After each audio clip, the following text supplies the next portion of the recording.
Para a última etapa, portanto, do nosso 18º Congresso, teremos agora a conferência de encerramento, intitulada Os Direitos Fundamentais nos 30 anos da Constituição. Para compor a nossa mesa, pedimos a presença do excelentíssimo ministro Maurício Godinho Delgado e Sua Excelência, o presidente do Tribunal Regional do Trabalho da 15ª Região, Dr. Fernando da Silva Borges. Bem, muito boa tarde a todos. Estamos iniciando a nossa conferência de encerramento deste belíssimo 18º Congresso e será, sem nenhuma dúvida, digo por antecipação, um gran finale.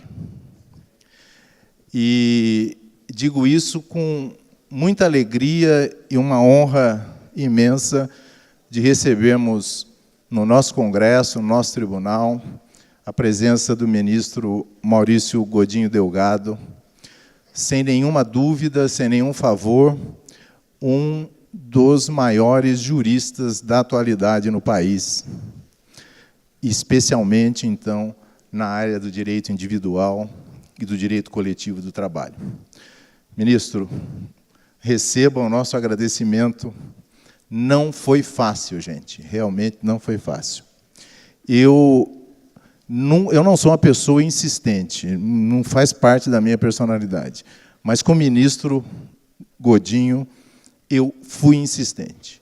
Eu fui insistente a ponto de dizer, ministro, se eu estiver sendo inconveniente, me diga, mas eu senti ainda uma possibilidade da aceitação do convite por vários compromissos, né, por estar aí na SDC, recebe uma liminar agora mesmo lá para decidir, com todas essas dificuldades, e consegui convencê-lo. E acredito que um dos argumentos que mais tocou o ministro, que eu disse a ele que, neste momento que o direito do trabalho vive no país, nós precisamos de vozes como de Vossa Excelência para trazer um pouco de luz em toda essa conturbada alteração legislativa. Então, o ministro sentiu o peso da responsabilidade e aderiu e concordou. Chegou hoje no aeroporto, pela manhã, eu aguardei no hotel para tomarmos café da manhã juntos, e está saindo daqui a pouco de volta para Brasília. E mais, autografou os seus livros das 13h30 até agora, às 17 horas, onde foram resgatá-lo lá do saguão. Falei que, se eu soubesse, eu teria pedido para o fisioterapeuta do tribunal ter vindo aí para fazer uns exercícios para evitar uma LER. Por isso, ministro, agradeço com muita ênfase a sua presença, que muito nos honra. Lerei aqui um currículo dispensável, até todos conhecem a trajetória do ministro, mas apenas para cumprir o protocolo e dar umas informações sobre a carreira de Sua Excelência. Ministro Maurício Godinho Delgado, ele é ministro do TST desde novembro de 2007 e é magistrado do trabalho desde 1989. Foi juiz titular em 5 cidades de Minas Gerais e, por mais de 10 anos, em Belo Horizonte. Atuou como juiz de primeiro grau. Foi desembargador do Tribunal Regional do Trabalho da 3ª Região, é professor titular do Centro Universitário do Distrito Federal em Brasília, onde participa do mestrado em Direito das Relações Sociais e Trabalhistas da mesma instituição. Atua na docência universitária há mais de 40 anos, tendo sido professor da Universidade Federal de Minas Gerais e da PUC, também de Minas. É doutor e mestre em Ciência Política pela Universidade Federal de Minas Gerais. Autor de 29 livros individuais, duais e coletivos, em sua área de especialização acadêmica e profissional. Entre essas obras, destacam-se o curso de Direito do Trabalho, que está na sua 17ª edição. Também Direito Coletivo do Trabalho, a 7ª edição de 2017, e Princípios Constitucionais do Trabalho, e Princípios de Direito Individual e Coletivo do Trabalho, já na 5ª edição. E, por último, publicou recentemente o livro intitulado A Reforma Trabalhista no Brasil, com os comentários à Lei 13.467, de 2017, juntamente com a sua filha.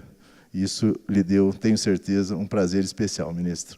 Então, tenha a palavra. Boa tarde a todas e a todos.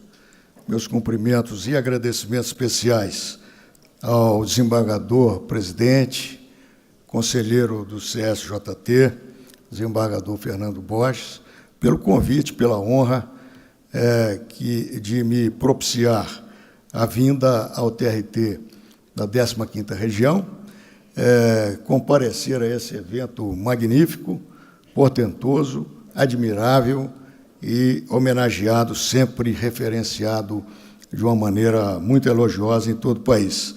Meus cumprimentos a todas as desembargadoras e desembargadores presentes, todos os magistrados e magistradas, todas as advogadas, advogados, procuradores, estudantes de direito, particularmente, servidores, sejam da área formados em direito ou não, e, em suma, a todos os participantes do evento. O tema escolhido pelos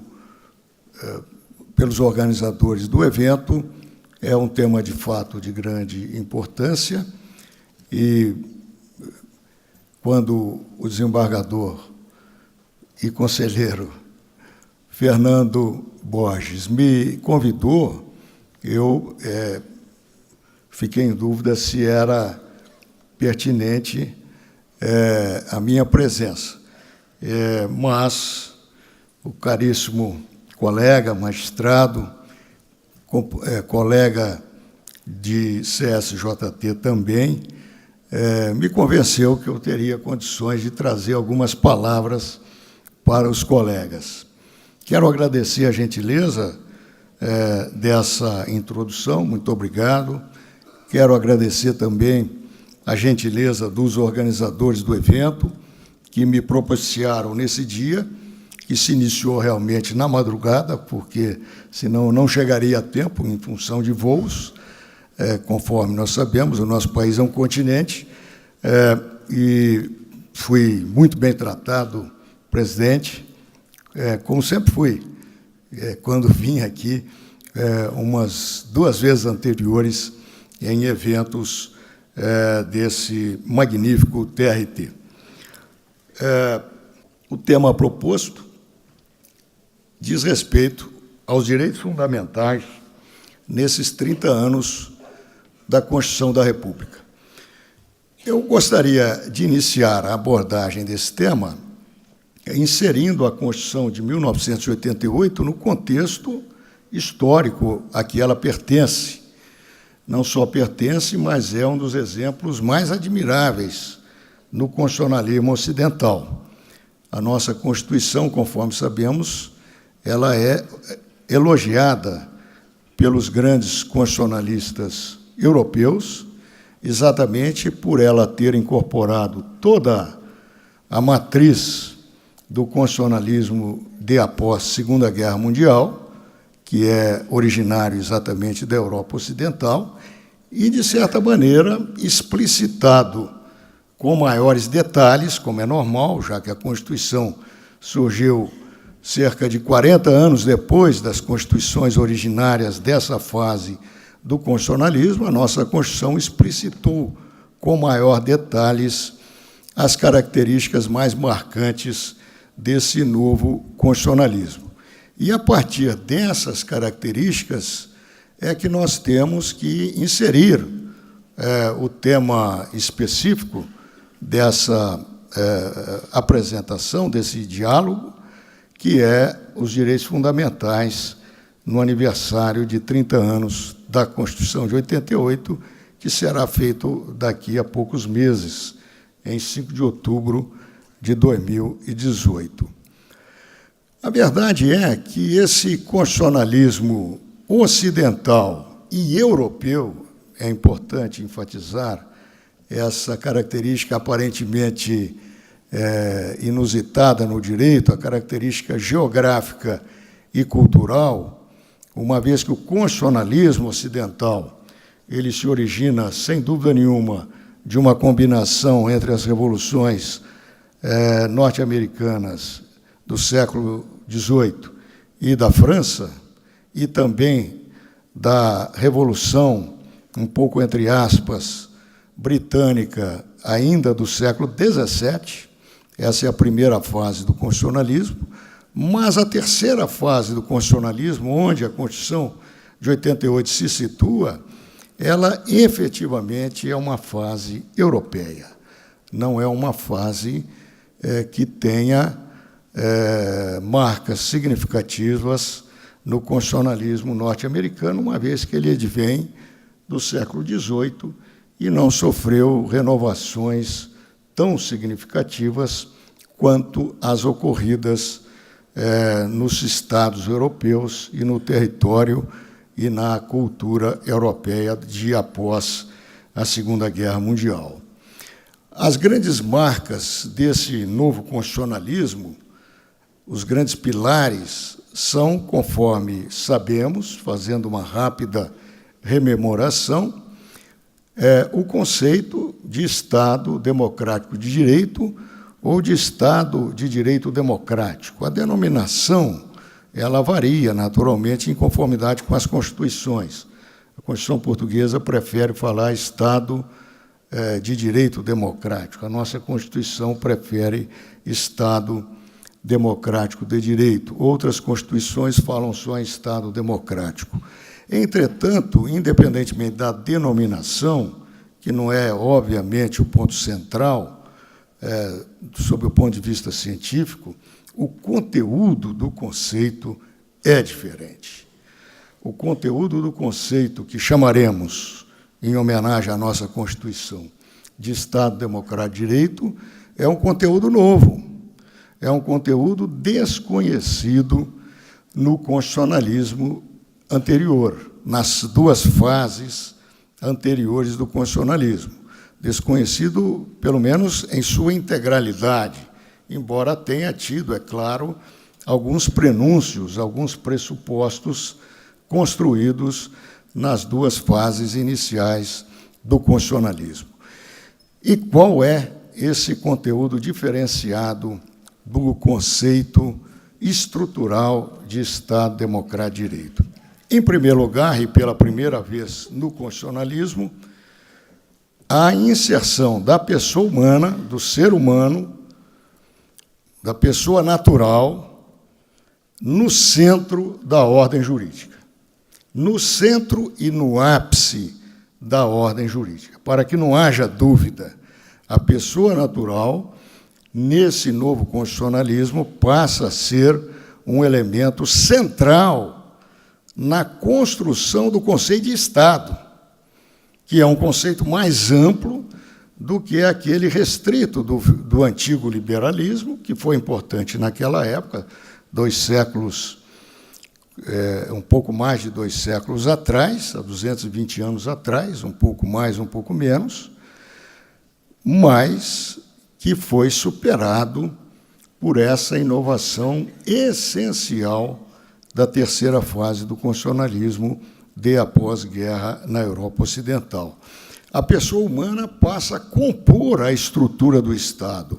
Ela é um elemento fundamental. E essa pessoa humana é referenciada sempre a partir da sua dignidade. A partir da sua dignidade. Não se trata, portanto, de uma mera homenagem à pessoa humana. O constitucionalismo se lembrou da pessoa humana, o que não estava muito claro na primeira fase do constitucionalismo e não ficou tão bem explicitado na segunda fase do constitucionalismo. Mais do que isso, a pessoa humana foi compreendida como uma pessoa humana que tenha afirmada na estrutura do Estado e da sociedade a sua dignidade. Essa é a grande diferença que vai propiciar também o surgimento de outras importantes diferenças que formam o pilar ou os pilares desse novo constitucionalismo. Nesse conceito de Estado democrático de direito, também nós temos como segundo elemento desse conceito, segundo grande elemento, além da pessoa humana considerada em sua dignidade, a sociedade política, formada naturalmente pelas instituições estatais, de maneira geral, sejam públicas, sejam organizadas privatisticamente, mas, no tocante à sociedade política, há um pequeno diferencial relevante. É claro que a sociedade política é um conceito que já vem desde o século XVIII, da primeira fase do constitucionalismo. O que tem de diferente agora é que a sociedade política tem de ser democrática e tem de ser inclusiva. Isso a primeira fase do constitucionalismo sequer conhecia. A primeira fase do constitucionalismo foi muito importante, foi um grande avanço em comparação com o passado, mas não colocava a ideia da democracia no sentido da inserção de todos os segmentos sociais nas estruturas de poder. Essa não era uma proposta da primeira fase da democracia. Vamos só lembrar que toda a cidadania dependia da propriedade privada do titular. Se ele não tivesse propriedade privada em seu nome, ele não era cidadão, efetivamente. Então, isso já demarca a diferença da primeira fase do constitucionalismo para o Estado democrático de direito. Além disso, o Estado tem de ser inclusivo. O Estado tem de ser inclusivo. É claro que todo conceito jurídico ele tem que ser visto com proporcionalidade. Evidentemente que o conceito de inclusão numa escola, na educação, é muito mais amplo do que o conceito de inclusão na estrutura do judiciário ou na estrutura das Forças Armadas. Mas, de uma maneira ou de outra, a ideia de democratização e de inclusão tem de perpassar, numa proporção adequada, à natureza de cada instituição, também a sociedade política. E o terceiro pilar, e aí está uma segunda grande novidade do novo constitucionalismo, e que a Constituição de 88 expressa com muita clareza, é que também a sociedade civil formada pelas pessoas humanas e pelas pessoas jurídicas, nas suas diversas facetas, pelas instituições privadas, é o reino das instituições privadas e da vida privada e da vida social, a sociedade civil também tem de ser inclusiva. Também tem de ser inclusiva. E também tem de ser democrática. Só para dar um exemplo da diferença que se está acentuando, vamos lembrar de um debate que na academia nós fazemos muito entre a efetividade dos direitos fundamentais, que é o nosso objeto mais ao fim. Lá se fala, na teoria norte-americana, na efetividade estritamente horizontal. Os direitos fundamentais, eles são passíveis de demanda contra o Estado, seja por uma ação, seja por uma abstenção. Ora, isso não tem a menor pertinência no conceito de Estado democrático de direito. Isso não tem nenhuma correlação com a Constituição de 5/10 de 1988. A Constituição é muito clara, os conceitos constitucionais fundamentais, os princípios, falaremos logo a seguir, os direitos fundamentais, eles têm como titulares, grande parte das vezes, pessoas humanas, às vezes empresas, às vezes pessoas jurídicas, mas eles têm como devedores, grande parte das vezes, entidades da sociedade civil. É o caso típico do nosso direito do trabalho, né? Entidades da sociedade civil. Então, aquele debate sobre a eficácia, horizontal ou não, dos direitos fundamentais, que na academia americana continua sendo um debate de alto dilema, de grandes paradoxos, ele não tem, naturalmente, muito sentido, porque nós, diariamente, buscamos dar efetividade aos direitos fundamentais no plano da vida privada. E nem nos passa, nem consideramos científico esse debate no contexto da atual fase do capitalismo. É claro que temos que fazer o debate como estudo, mas ninguém tem dúvida de que os direitos constitucionais e os princípios constitucionais valem contra o Estado e contra a sociedade civil, com relação a todos nós, com relação a todas as pessoas. Dessa maneira, a sociedade civil tem de ser democrática e inclusiva também. Isso é uma novidade total dessa terceira fase do constitucionalismo perante a fase originária, sabendo-se que a fase intermediária foi eminentemente de transição. Ela tinha elementos de um lado e de outro. Outro ponto fundamental, então, esse conceito de Estado Democrático de Direito é um dos pilares dessa matriz constitucional nova. Outro pilar fundamental é também a presença muito relevante de princípios humanísticos e sociais. Esses princípios não existiam no constitucionalismo do século XVIII, praticamente não existiam, ou se existiam, tinham uma conformação extremamente tímida, extremamente modesta, reduzida, não abrangente do conjunto societário, e vários outros princípios novos surgiram, que nós podemos citá-los rapidamente, só como um brevíssimo sumário. O princípio da própria dignidade da pessoa humana, o princípio da inviolabilidade física e psíquica do direito à vida, o princípio da segurança no seu sentido moderno, contemporâneo, e não mais no sentido que vem desde Roma, de segurança estritamente pessoal e patrimonial, muito ligada à ideia de propriedade. Segurança passa a ter uma dimensão social, portanto, é uma dimensão que atinge a todos, e não apenas um segmento específico da sociedade. O princípio da igualdade, que passa a significar não só a sua dimensão formal, mas também a sua dimensão material, substantiva. Não que a dimensão formal da igualdade não seja importante, tenha perdido a importância. Ela não perdeu, mas ela foi seguida de uma segunda dimensão, que é a igualdade em sentido material, que, aliás, o direito do trabalho é um dos grandes exemplos dessa dimensão, da igualdade em sentido material, e essa segunda dimensão é a grande novidade perante o antigo ou velho constitucionalismo.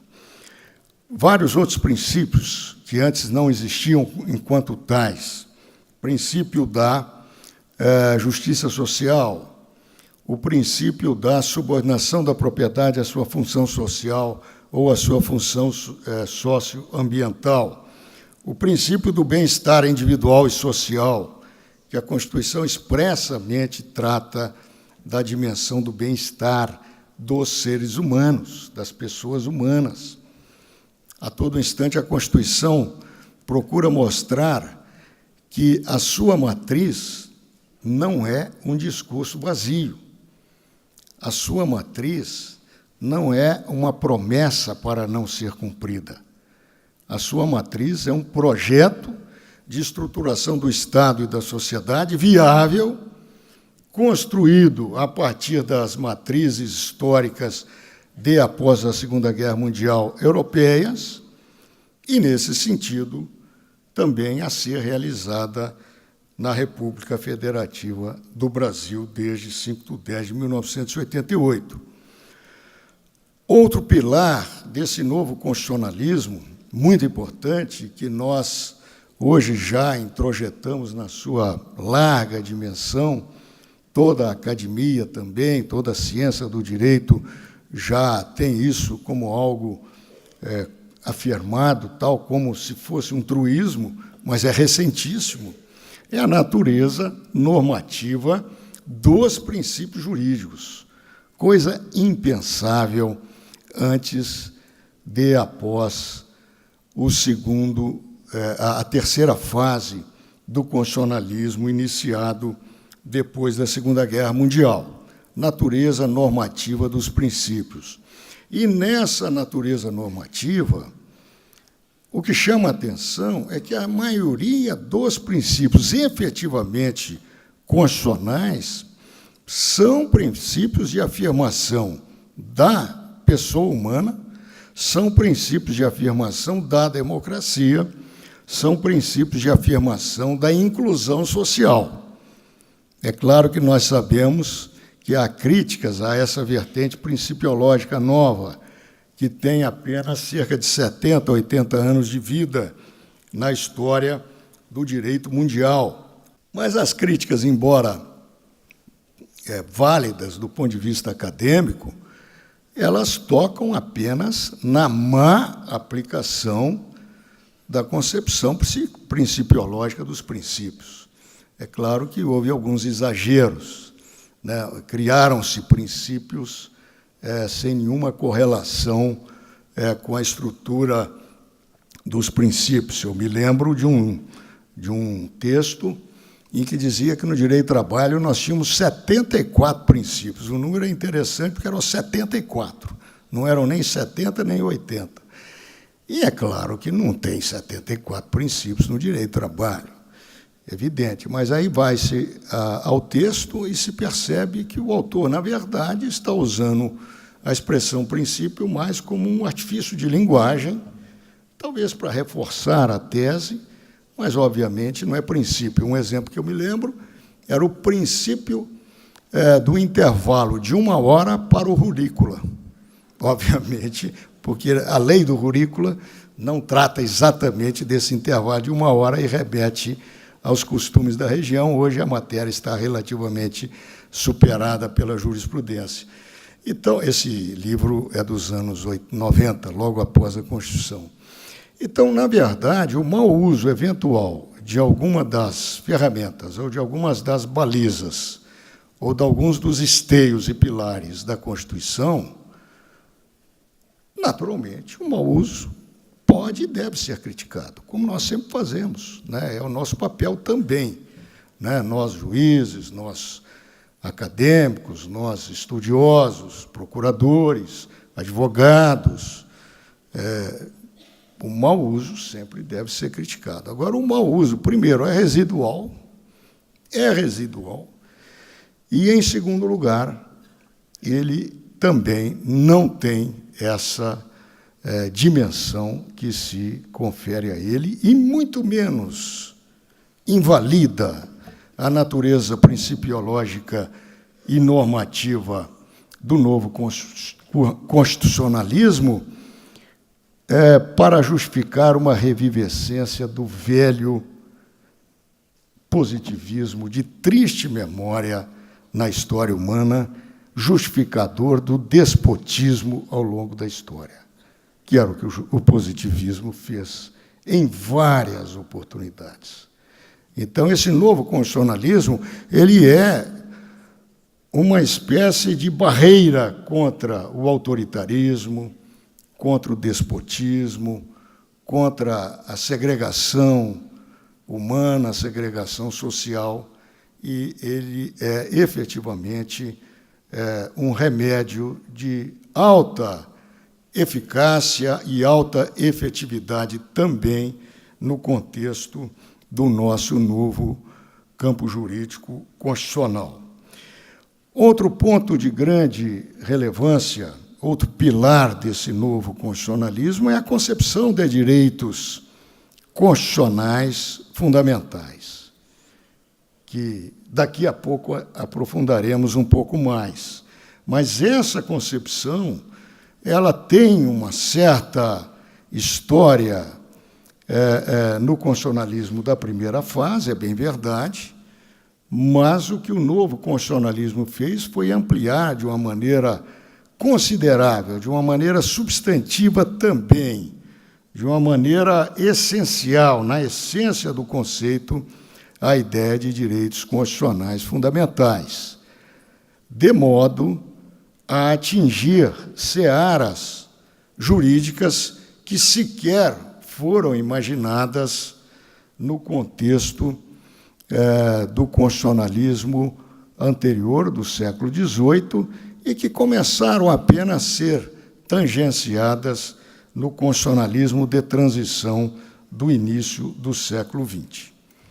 Por fim, outro pilar de grande relevância, que nós temos e devemos enfatizar sempre, e ele tem uma relação profunda com os dias correntes, uma relação muito grande com a atualidade e a crise que se passa no campo trabalhista.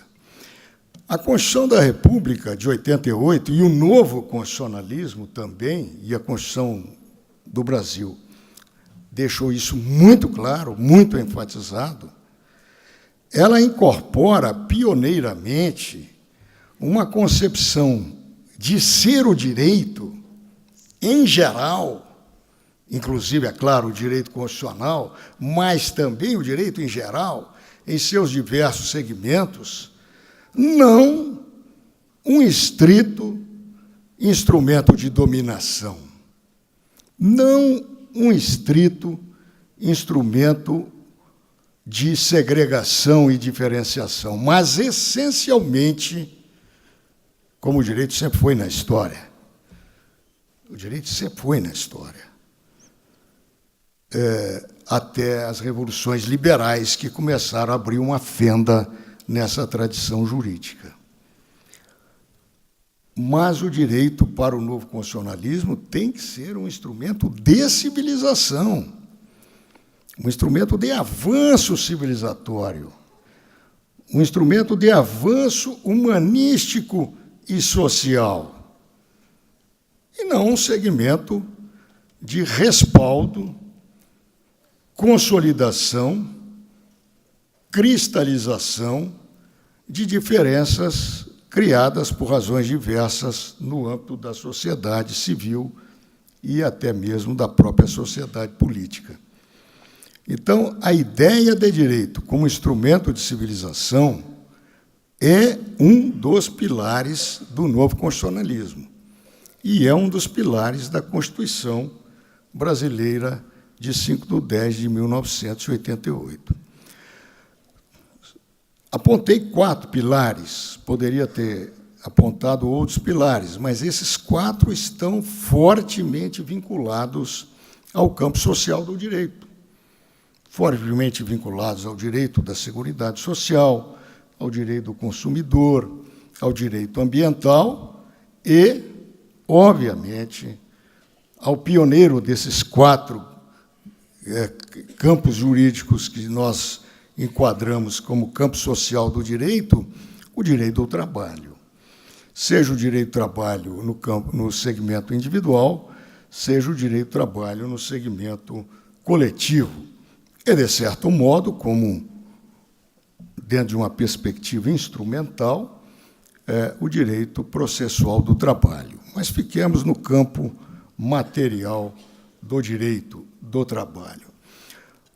O direito do trabalho foi o primeiro campo jurídico que rompeu, na história da humanidade, com a ideia de direito como um instrumento estrito de dominação, de segregação e de consolidação de diferenças no contexto da sociedade e do Estado.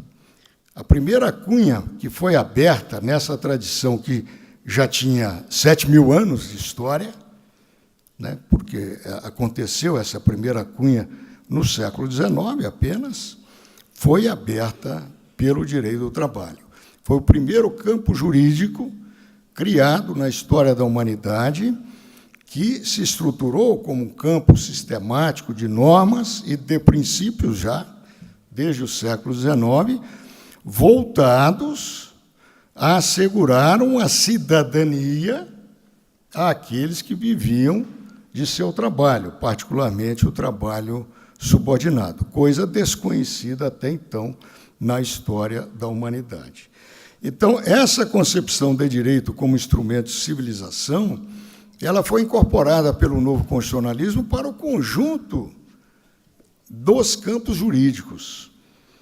E, por essa razão, que a Constituição de 88, ela incorporou e reforçou o direito do trabalho.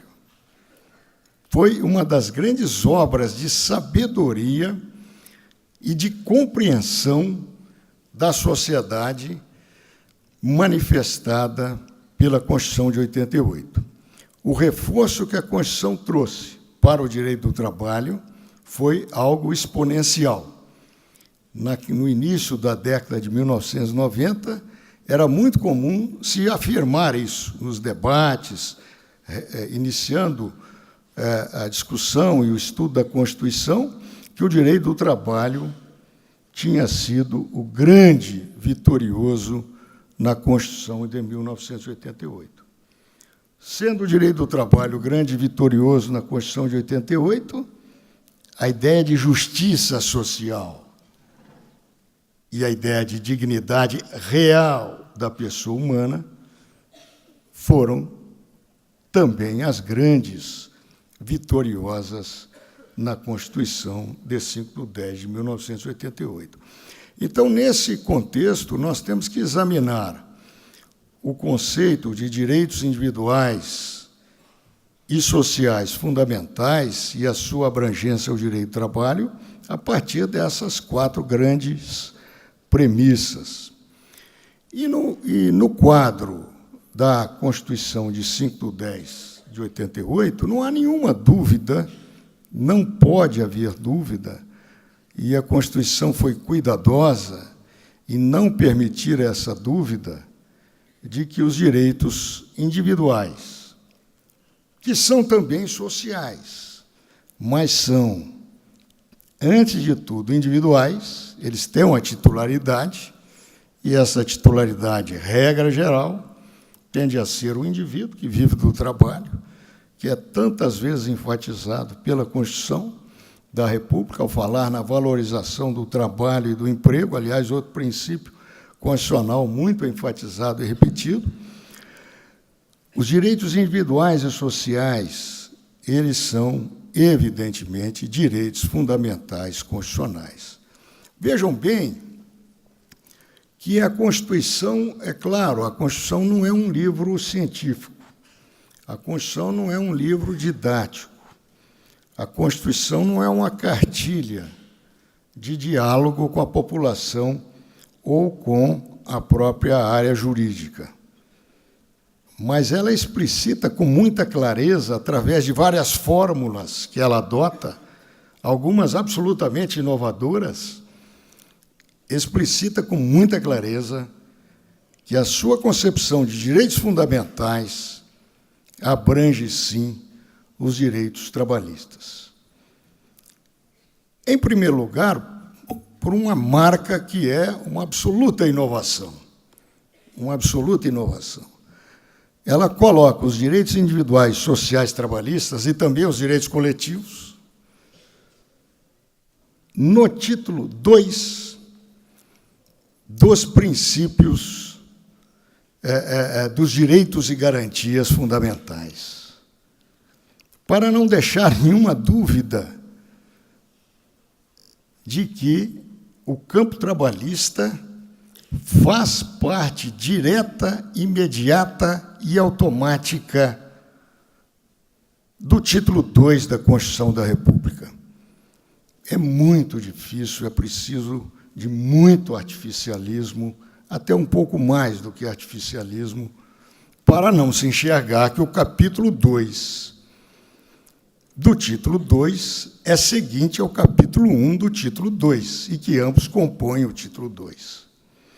Eu me lembro que eu participei de uma comissão nacional criada pelo presidente da República da época, salvo engano, em 1992, com várias pessoas, vários juristas de várias áreas, sobre a revisão constitucional, que era prevista após 5 anos de vigência da Constituição. O presidente da República da época decidiu fazer uma comissão interna no Poder Executivo para debater a revisão constitucional e sugerir alguma coisa ao Parlamento, porque, naturalmente, a competência institucional era do Congresso Nacional. Curiosamente, a Constituição permitia que o Congresso se transmutasse em algo peculiar, que poderia fazer a revisão constitucional com um quórum menor do que o das emendas constitucionais.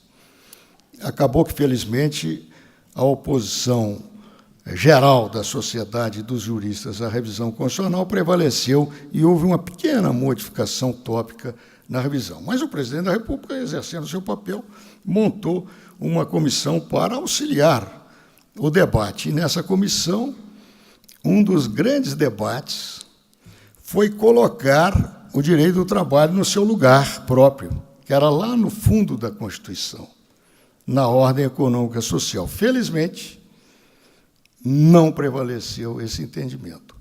Hoje, isso seria algo impensável, mas nós estávamos apenas há 4 anos da vigência da Constituição.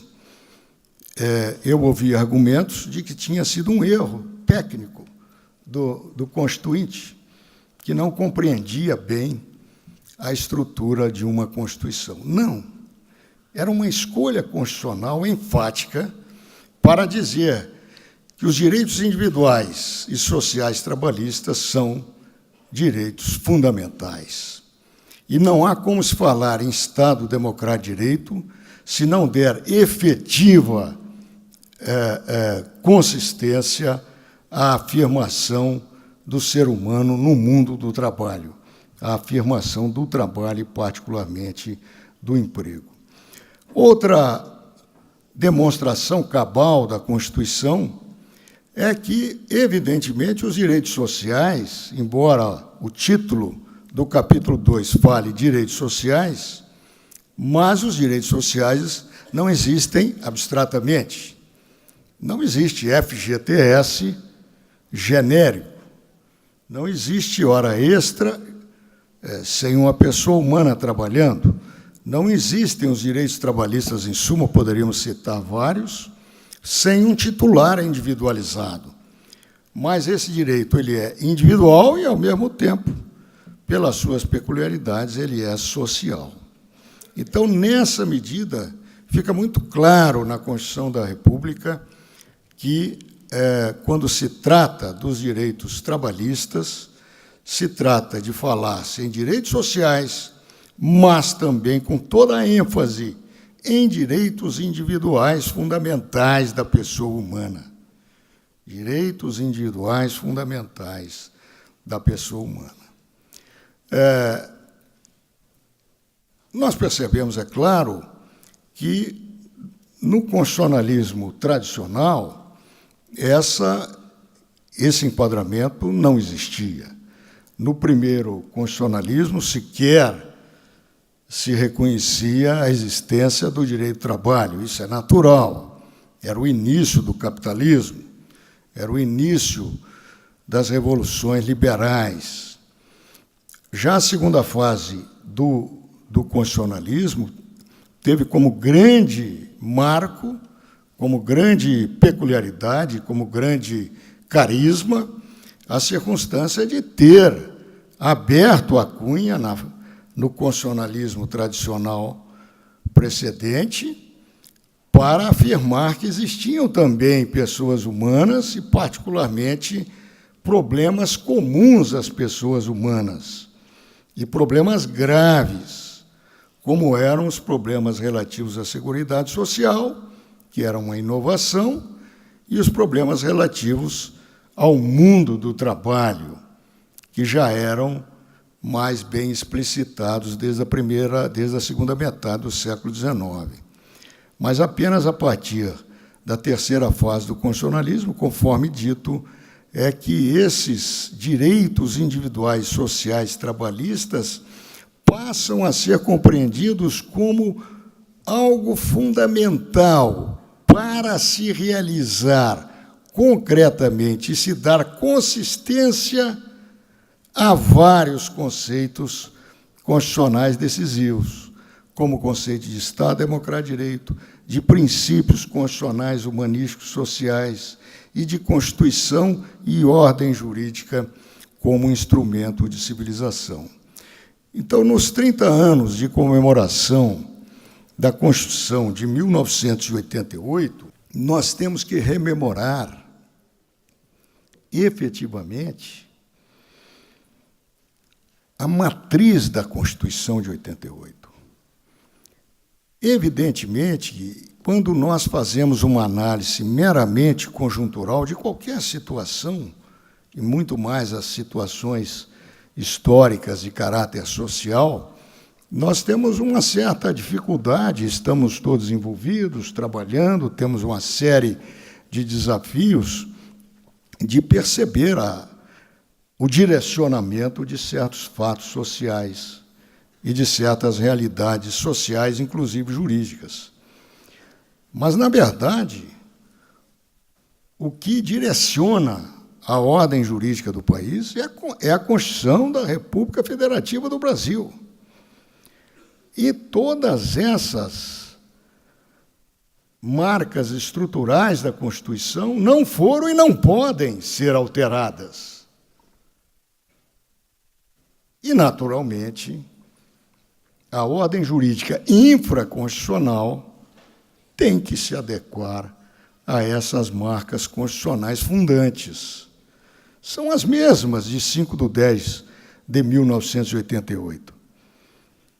Apenas em 5/10 de 88 e alguns anos logo a seguir, estávamos mais eufóricos, esperançosos, diante da magnífica obra que o país conseguiu construir na sua Constituição. Nos tempos mais recentes, o estado de ânimo é outro, porque há um combate, um assédio, que é assédio de caráter ideológico à estrutura da Constituição de 88. Não tem correspondência com a estrutura da Constituição de 88. Não houve uma constituinte no país, não houve um desaparecimento da Constituição humanística e social de 5/10 de 88. Então, a análise do direito hoje, neste momento, nesta data, e até que haja uma mudança constitucional por algum fato que esperamos que não ocorra, naturalmente, o parâmetro de análise da comunidade jurídica é a Constituição Republicana, Humanística e Social de 1988. É claro que vivemos uma fase em que há uma unidade de pensamento propagandístico no sentido de uma tendência mais elogiadora das forças e supostas necessidades do mercado econômico. Mas vejam bem, desde o século XVIII, o sistema é basicamente capitalista. Né? O sistema é basicamente capitalista. Então, na verdade, o direito, as constituições, as convenções internacionais também, que não são tocadas no tema proposto, mas poderiam estar, né? As convenções internacionais, particularmente as da OIT, todas essas construções culturais e jurídicas e institucionais surgiram em função da necessidade de se limitar o capitalismo e não de se destruir o capitalismo. Ninguém falou isso.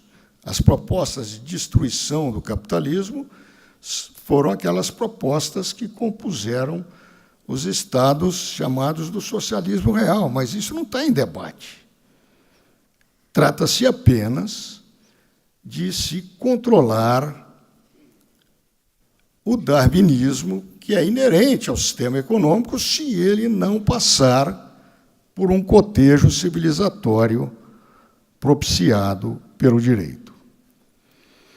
E esse cotejo civilizatório, no Brasil, ele é construído e realizado principalmente pela Constituição da República Federativa do Brasil, pelas convenções internacionais da OIT e da ONU também, e outras do continente americano, de excelente qualidade humanística e social, que foram incorporadas no país. Além de grande parte da legislação que foi construída antes e depois da Constituição, mas que é harmônica com esse espírito constitucional. E esse é o caminho, essa é a diretriz para compreender a situação atual. O império da Constituição, o império dos princípios humanísticos sociais constitucionais, o império dos direitos individuais e sociais constitucionais de caráter trabalhista, o império da ordem jurídica como instrumento de civilização permanecem firmes na Constituição de 5/10 de 1988. Não há princípios constitucionais antitéticos a esse. Princípio da produtividade, princípio do ganho de mercado. O capitalismo é muito eficiente para conseguir todos esses resultados, respeitando essas diretrizes civilizatórias constitucionais. Vários países provam isso, e, evidentemente, não por coincidência, são os países mais desenvolvidos culturalmente, educacionalmente, economicamente, tecnologicamente, no mundo em que vivemos. De modo que resgatar, preservar, interpretar e retomar sempre as lições da Constituição de 88 é efetivamente o caminho que é aberto pela própria Constituição. Muito obrigado a todos.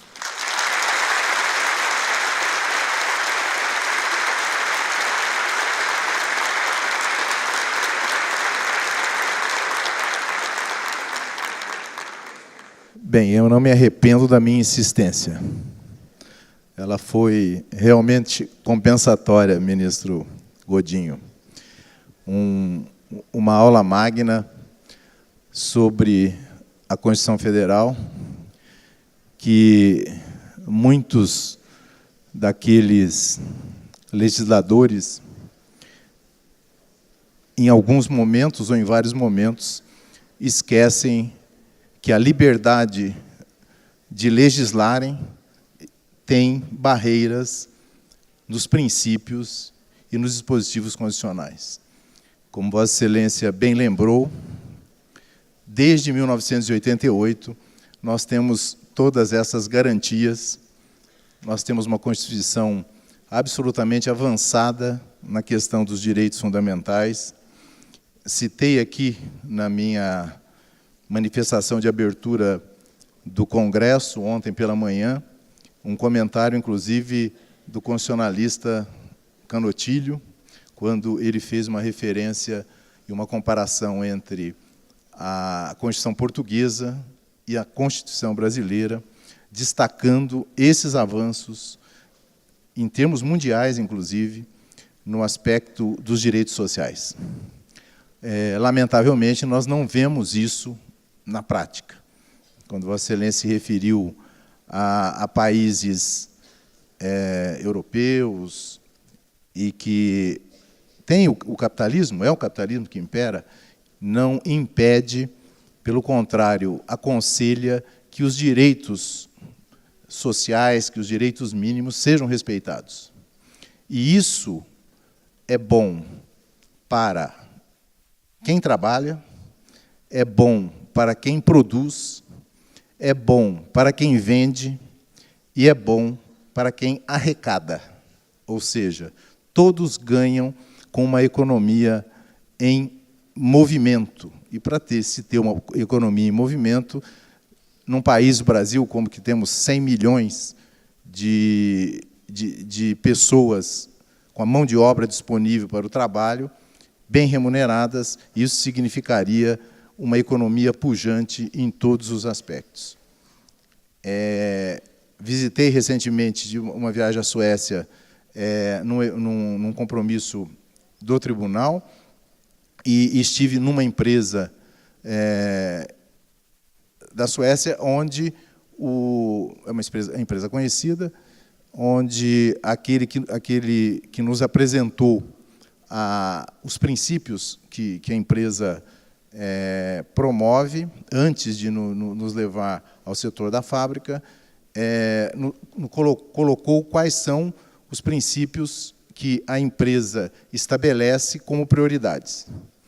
E o custo era o quarto colocado nas prioridades, né? E a primeira prioridade era a saúde, era a preservação do meio ambiente, era a segurança do trabalho, era o bom atendimento ao cliente. E o custo estava lá em quarto lugar. E é uma das maiores empresas mundiais. Por isso, estamos cheios de exemplos. Precisamos seguir em frente com o ser humano na centralidade, como disse Vossa Excelência, do interesse como elemento central no conceito de Estado. Importantíssima a sua mensagem, ministro. Agradecemos muito, mais uma vez, a sua presença, o sacrifício de estar aqui, mas tenho certeza que foi muito compensatório, né? Vendo Vossa Excelência, essa plateia tão atenta, aqui às 18h30 de uma sexta-feira, quase 18h30, é muito, tenho certeza, gratificante também para Vossa Excelência e para todos nós. Muito obrigado, mais uma vez, pela sua presença. Devolvo a palavra ao cerimonial.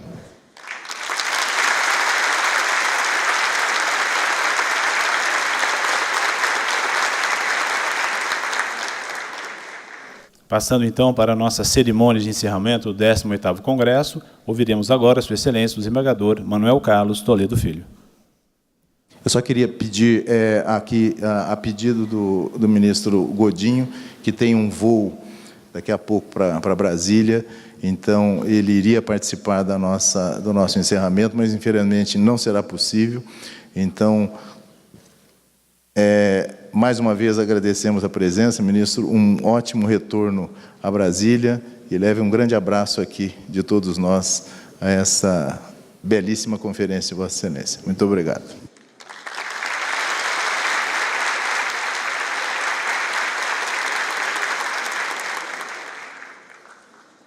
Presidente, desembargador Fernando Borges, muito obrigado pela gentileza. Agradeço a gentileza também do desembargador diretor da Escola Judicial, Manuel Carlos, e agradeço a gentileza do público. Peço desculpa, mas efetivamente eu tenho que me ausentar e mineiro tem muito receio de perder o trem, imagina o avião, né?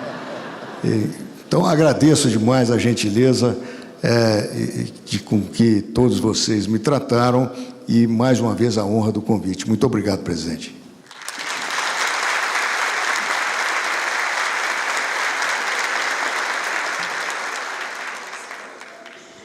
Bem, na condição de diretor da nossa Escola Judicial e presidente da comissão organizadora do nosso evento, o que me cumpre agora é agradecer aos nossos palestrantes, conferencistas, integrantes da mesa, mas, principalmente, um agradecimento especial a toda a nossa assistência, pelo seu interesse, por haverem prestigiado o nosso congresso, Nós tivemos, na ocasião presente, um recorde de inscrições, o que demonstra que esse modelo de evento adotado pelo TRT da 15ª região tem alcançado o resultado esperado. É bem verdade que, no que se refere ao tema central das nossas discussões, que é a reforma trabalhista, nós não iremos conseguir encontrar respostas tão cedo. Elas não virão de hoje para amanhã e nem de um ano para outro. É uma discussão complexa que deverá sedimentar gradativamente com o correr do tempo. Eu estava me recordando, ainda há pouco, que anos atrás nós discutimos e debatemos bastante o novo CPC. E qual seria o impacto do novo CPC no âmbito das relações processuais nossas, relações processuais trabalhistas, qual seria o alcance, qual seria a dimensão dessa aplicação subsidiária da norma processual civil. E estávamos, então, todos, naquela ocasião, preocupados. Qual poderia ser o grau de influência? Mal sabíamos nós o que nos esperava, né, nos anos seguintes. O CPC, hoje, é uma discussão que... A influência dele no processo trabalhista é uma discussão que nem se apresenta mais. Pelo contrário, nós estamos buscando socorro no Código de Processo Civil para escapar de algumas coisas que a reforma trabalhista fez. E esse é um cenário que eu não imaginei nem nos meus piores, e eu sou pessimista, mas eu não tinha imaginado isso nos meus piores momentos de pessimismo. Nós vamos ter realmente, então, um período de turbulência, mas a expectativa é que, passado esse período, as coisas, de uma maneira ou de outra, elas acabem se acomodando e irão se acomodar. O problema realmente são os corpos que irão ficar pelo caminho. Isso é uma coisa triste, né? Mas, enfim, não há muito o que fazer. A legislação aí está, teremos de uma maneira ou de outra de aplicá-la. Muito obrigado, então, a todos e que possamos ter um excelente final de semana.